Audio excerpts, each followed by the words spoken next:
Give me a minute.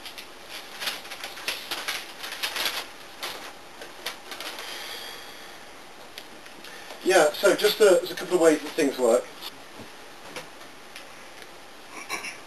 Just to say what else can be commodified would be, what you didn't think could be commodified was something like time. So this is just to show how pervasive this actual thing is. He gives a lot of examples. He talks about how history is commodified and how history is shown to be at its end. He talks about all these things you would have thought just existed out there in the world and not actually affected. For Debord, everything, the spectacle motions penetrate everything, and even our experience of time.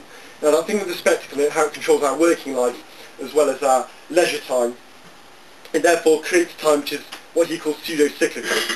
Time is just the repetition of one working day after the next, one working week after the next, one working year after the next, and you're given holidays. And those holidays you'll probably go on a package holiday to Benidorm, or something like that. And everything's just done over and over and over again. And the sense of history has been completely destroyed for people who are living in a spectacular period. History, the thing about history is that it kind of makes people think differently. So thinking in other structures or in other ways that society could have been organised, it tends to give them the wrong ideas of ways society can work. Or if people are sitting around reading books on history or philosophy and reading David Hume instead of, I don't know, Nigella Lawson's cookbook or something like that, then people just generally stop buying things, which is pretty bad for the economy. So time has to be organised in such a way where it's constantly repetitious, and history itself has come to an end. Has anyone read or heard of The End of History and the Last Man by Francis Fukuyama? The height of the spectacle, the diffuse spectacle, when the Berlin Wall come down, the spectacle of the diffuse kind gets very cocky about itself and just thinks that's it. It's going to be political economy, anarcho-capitalism all over an American hegemony, and that's the end of history, and we're all just going to turn into consuming things which have got no real life. So, and it's very much discredited now because of wars and environmental disaster and all that nonsense, which is really making us think of history once more. I remember that point because that point about history is going to come back at the end. Another thing which spectacle does, because I've got intense hatred for some type of people, is stars. So Debord's quite bitter about these types of people. He says, stars are spectacular representations of living human beings. The function of these celebrities is to act out various lifestyles in a full, totally free manner. They embody the inaccessible results of social labour by dramatising the byproducts of that labour, which are magically projected above as its ultimate goals. But the activities of these stars are not really free, and they offer no real choices. This is going to come up, by the way, later. There being seem to be choice.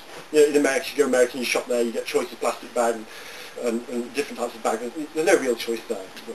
So, and he also says about stars, or politicians as well, who are just the opposite of an individual. He is clearly the enemy of his own individuality, as of the individuality of others.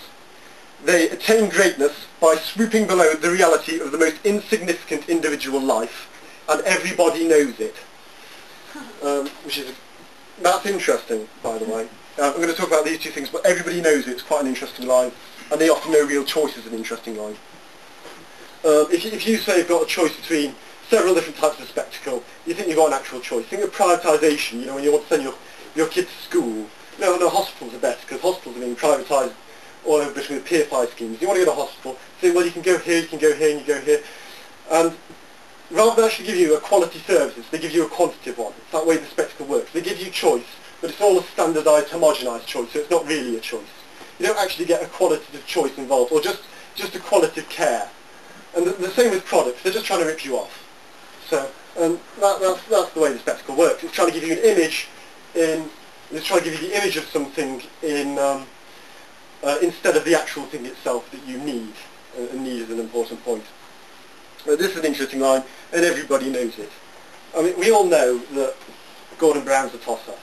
And the same with everyone you open up and take a look at Hello magazine. So we all really know that, but we kind of read about them and kind of entertained about them anyway.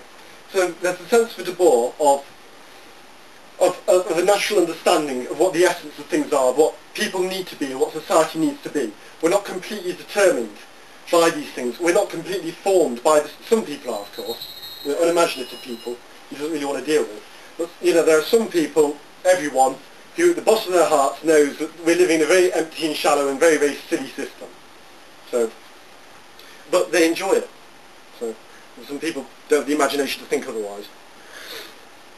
So, how does he resist this? How does he resist spectacle? I'm going to talk about his aesthetic practice.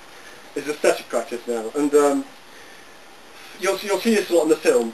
He's very, very suspicious of art as an artistic practice.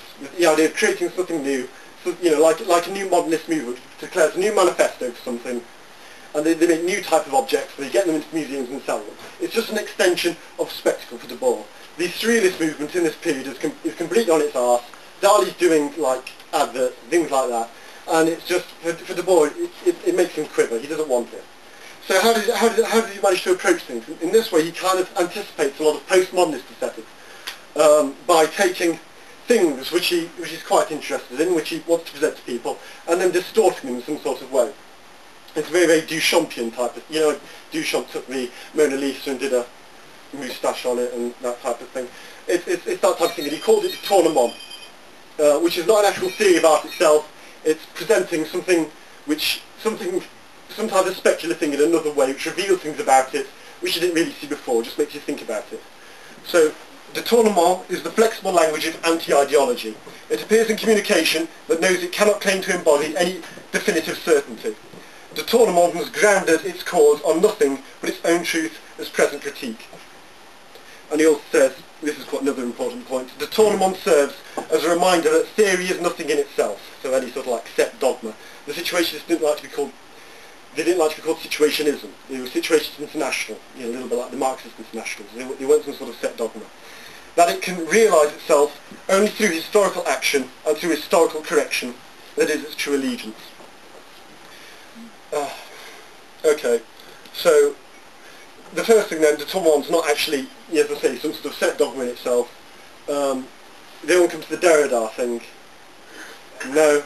Okay, but it's a little bit like, and not completely, because it's not theoretical, but it's a little bit like a deconstruction of something, or presenting something new in a way you didn't really see before. Just showing its biases in a certain type of way, or in a different context. It's just trying to make you think about a little bit about that. This point here is a little bit more important. The historical action and through historical correction, that is its true allegiance. Now, Debord is a Hegelian Marxist. That's very important to... Anyone know Hegel? Yay. Okay. So, yeah, well, things for Hegel can't be understood in a single set structure. They have to be understood through time. They have to be understood, I think it's diachronically instead of synchronically, I don't know, I always get them mixed up. But they have to be understood through time as rather than a single set structure. Hegel says that the product of something cannot be understood as separate from the tools that made it. It's a good way to think about this. And Hegel thinks of this in terms of a dialectic with two forces which kind of come together.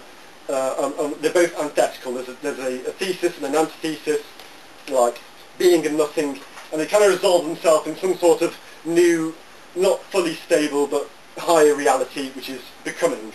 And then he goes on to apply this to absolutely everything. So, and Marx kind of inverts this, and I don't want to talk about it because it all gets very hideous and complicated. So I'll probably come to that when it comes to Baudrillard. But for now, what's important is that Debord considers that history has got a path. It's going in a certain direction, and if things are not seemingly, things are seemingly impossible now at the moment, with the spectacle dominating things, there's still a tension there. There's still a tension between the illusion and the reality, the thesis and the antithesis, and they've got to confront each other at some point. And this is how he experiences, or this is how he feels that he can subvert things as détournement, and how he feels that some things might eventually resolve themselves and the spectacle might be defeated.